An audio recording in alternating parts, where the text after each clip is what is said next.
One of the biggest scams in the American healthcare system is that we still tie insurance to your job. We act like it's a benefit. As an ophthalmologist and a small business owner, I think employer-based insurance is wage suppression disguised as generosity. The system started during World War II. Wages were capped, so companies couldn't compete on salary. So instead, they offered health insurance to recruit workers. It was a loophole. It was never designed to be permanent.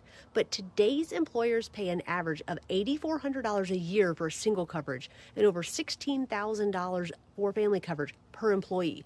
That money doesn't come out of thin air. It comes out of your total compensation. If you make $50,000 a year and your employer is paying $16,000 towards your family premium, that's part of your labor value. But instead of seeing that money in your paycheck, you see it tied to a job that you might be afraid to leave.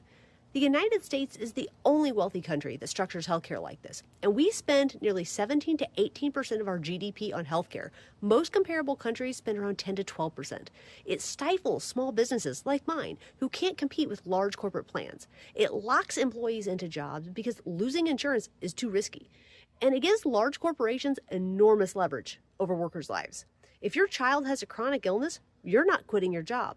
That's not a free market. That's economic handcuffs. And here's the controversial part.